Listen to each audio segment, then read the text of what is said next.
नमस्कार दोस्तों, आप सभी का स्वागत है अपने चैनल दीपू क्लासेस में।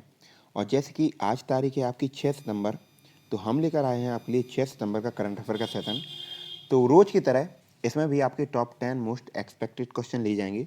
और ये सेशन आपका आगामी कोई भी वनडे एग्जाम रहेगा तो उसके लिए काफ़ी हेल्पफुल हो सकता है। तो बिना किसी देरी के स्टार्ट करते हैं आज का सेशन। तो आज का पहला क्वेश्चन है, एशियन जूनियर बॉक्सिंग चैंपियनशिप 2021 का आयोजन किस देश में हुआ? तो हाल ही में संयुक्त अरब अमीरात यानी कि यूएई में इसका आयोजन हुआ है। तो देखिएगा, एशियन जूनियर बॉक्सिंग चैंपियनशिप का आयोजन संयुक्त अरब अमीरात के शहर दुबई शहर में हुआ है। अब अगर यहाँ पे यूएई की बात हुई है तो इसके बारे में पढ़ते हैं। तो यूएई का फुल फॉर्म हो जाएगा यूनाइटेड अरब एमिरेट्स, संयुक्त अरब अमीरात। यूएई एशिया महाद्वीप में है। यूएई की राजधानी अबू धाबी है। यूएई की करेंसी यूएई दिरहम है। राष्ट्रपति का नाम की बात की जाए तो शेख खलीफा बिन जायद अल नायान। यूएई के शहर दुबई में अंतर्राष्ट्रीय क्रिकेट परिषद जिसे कहते हैं आईसीसी, इसका हेडक्वार्टर मुख्यालय है।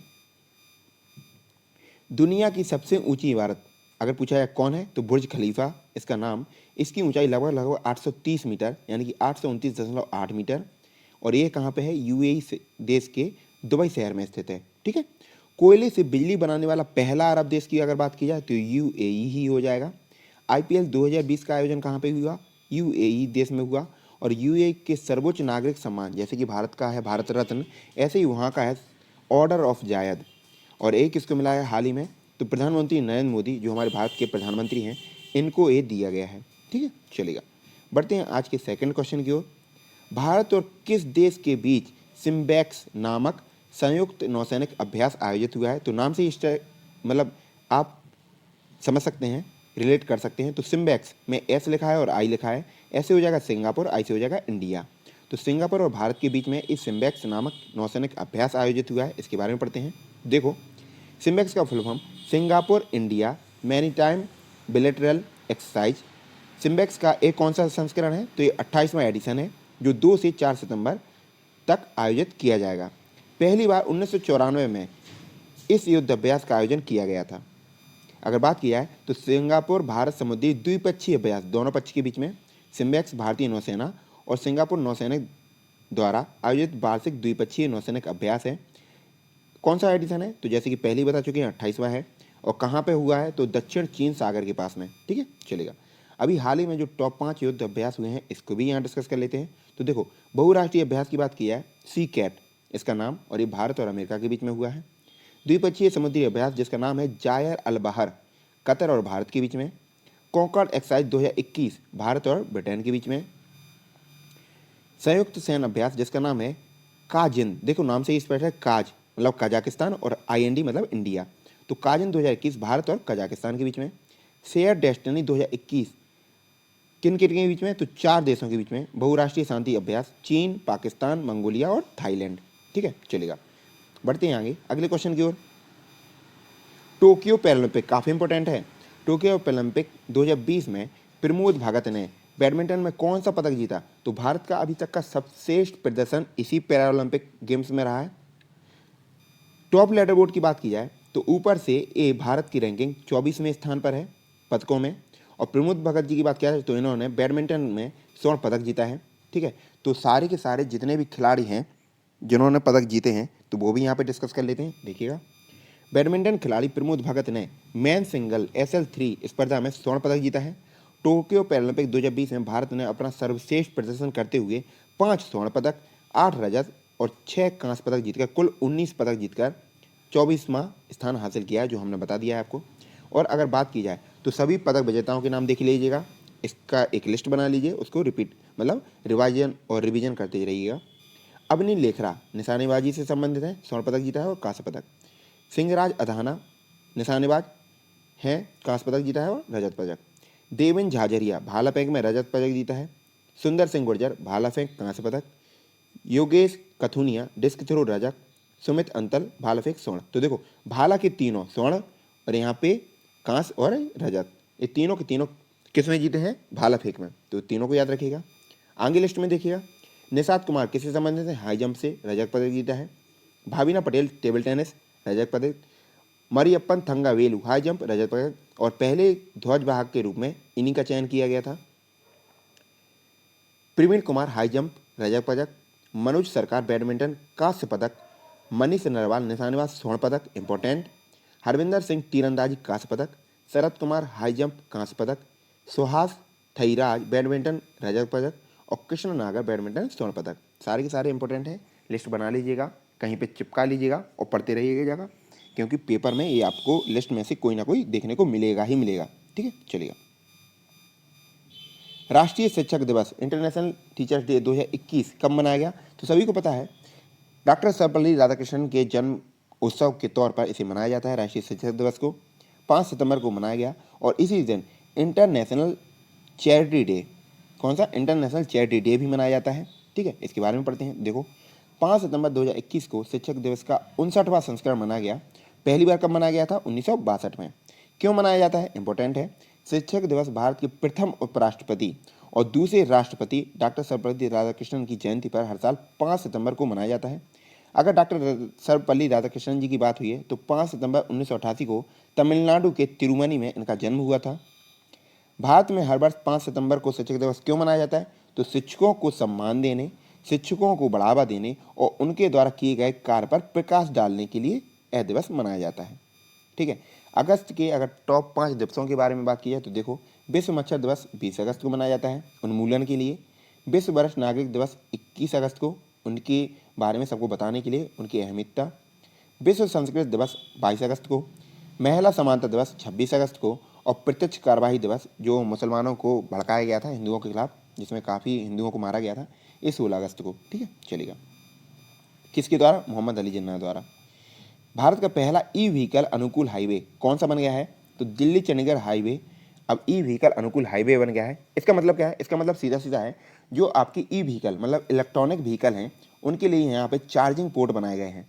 मतलब अगर आपका डिस्चार्ज हो जाएगा बैटरी तो यहाँ पे सौर ऊर्जा से चलित चार्जिंग स्लॉट लगाए गए हैं ताकि आप अपना वाहन चार्ज कर सकें। इसके बारे में देखिएगा। तो भारतीय हैवी इंजीनियर लिमिटेड BHEL भेल ने भारत सरकार के भारी उद्योग मंत्रालय के फिम्बज योजना के तहत इस हाईवे पर चार्जिंग स्टेशन का नेटवर्क तैयार किया है। सौर ऊर्जा से चलने वाला ये चार्जिंग स्टेशन हर प्रकार के ई व्हीलर को चार्ज कर सकता है। सरकार के अनुसार ये देश का पहला ई व्हीकल फ्रेंडली हाईवे होगा। ठीक है, क्योंकि कोई प्रदूषण नहीं रहेगा, कोई धुआं नहीं निकलेगा, तो ई फ्रेंडली तो होगा ही। भारत का पहले की अगर बात हुई है तो 1 करोड़ फास्टैग जारी करने वाला देश का पहला बैंक कौन सा है? Paytm payment bank. कौन सा शहर उच्च गुणवत्तापूर्ण पेयजल ड्रिंक फॉर टैप योजना उपलब्ध कराने वाला भारत का पहला शहर? तो उड़ीसा का पुरी। ट्रांसजेंडर की आरक्षण रिजर्वेशन देने वाला राज्य कौन सा बन गया है पहला? तो ये बन गया है हमारा कर्नाटक। और कहा जाए ट्रांसजेंडर के लिए यूनिवर्सिटी कुशीनगर में है, उत्तर प्रदेश के। कोविड-19 के खिलाफ 100% टीकाकरण कराने वाला भारत का पहला शहर भुवनेश्वर, उड़ीसा का ही। भारत का पहला स्वदेश निर्मित वाहन पोत जिसका नाम है विक्रांत को नौसेना में शामिल किया गया। किसने इसका निर्माण किया है? तो कोचिन शिपयार्ड लिमिटेड द्वारा इसका निर्माण किया गया है। चलिएगा, बढ़ते हैं अगले क्वेश्चन की ओर। ब्रिक्स देशों द्वारा स्थापित न्यू डेवलपमेंट बैंक, जिसको NDB के नाम से जाना जाता है, इसमें 3 और देश शामिल हुए हैं। ये हो जाएंगे संयुक्त अरब अमीरात, उरुग्वे और बांग्लादेश, तीनों के तीनों। और ब्रिक्स की अगर बात हो जाए तो 2010 के पहले इसका नाम था ब्रिक, लेकिन 2010 के बाद में इसका नाम हो जाएगा ब्रिक्स, BRICS। एस क्यों जुड़ गया? साउथ अफ्रीका जब इसमें शामिल हुआ तब। देखिएगा, पढ़ते हैं। तो देखो, ब्रिक्स देशों में स्थापित कौन सा बैंक है? NDB में 3 नए सदस्य देश शामिल किए गए हैं। कौन कौन से? अमीरात, संयुक्त अरब अमीरात, उरुग्वे और बांग्लादेश। दुनिया की उभरती अर्थव्यवस्था वाले देशों को 2015 में एक बेंच लॉन्च किया गया था, बैंक लॉन्च।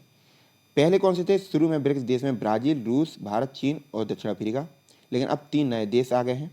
इसकी संख्या कितनी हो गई? 5 पहले और 3 अपने, तो 8 हो गई है। ठीक है, देखो 2010 के पहले दक्षिण अफ्रीका इसमें शामिल नहीं था तो नाम था ब्रिक, लेकिन 2010 में दक्षिण अफ्रीका आ गया तो क्या हो गया? ब्रिक्स। स्थापना 2006 में हुई और पहला सम्मेलन कहाँ पे हुआ? 2009 में हुआ।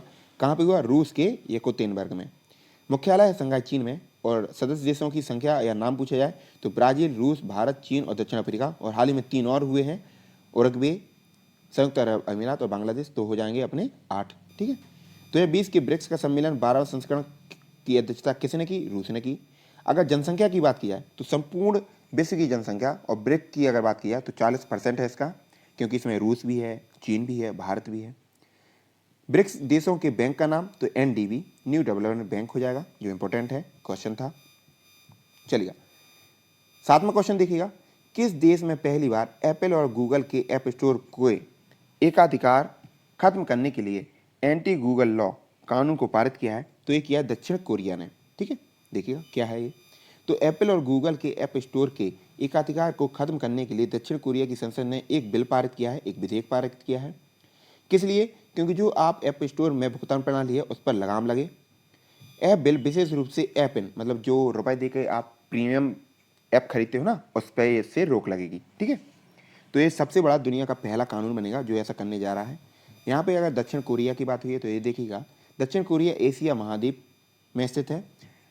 इसकी राजधानी हो जाएगी सियोल, करेंसी हो जाएगी दक्षिण कोरियाई वॉन।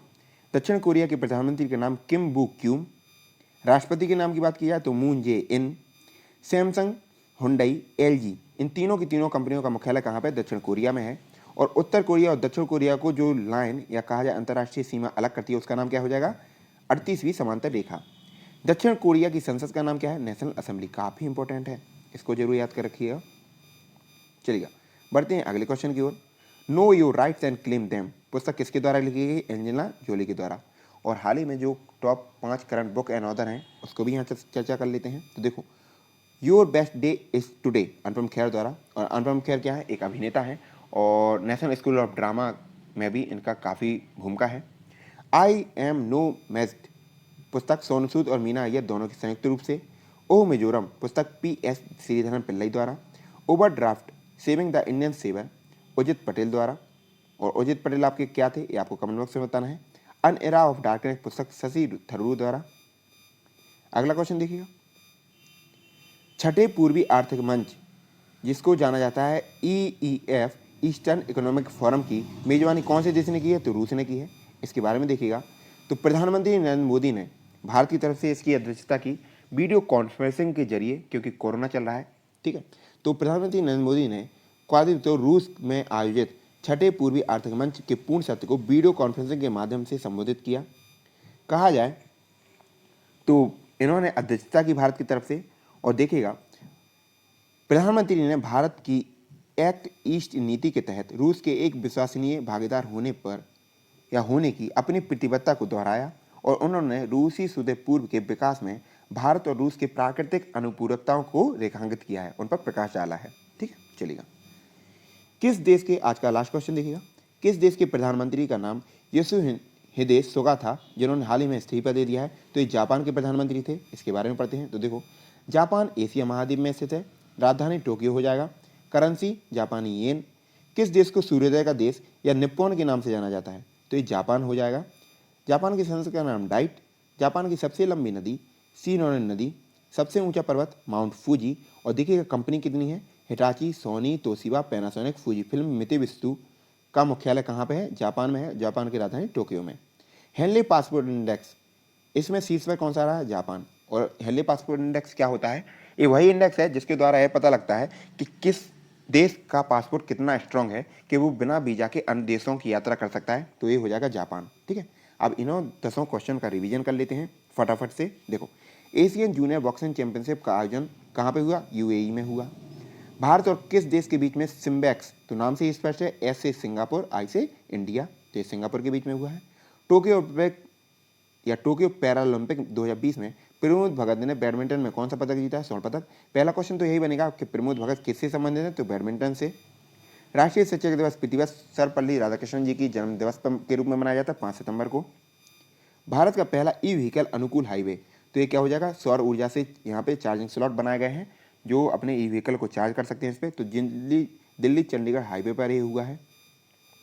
ब्रिक्स देशों में 3 और देशों को शामिल किया गया है NDB में, जो इसका बैंक है।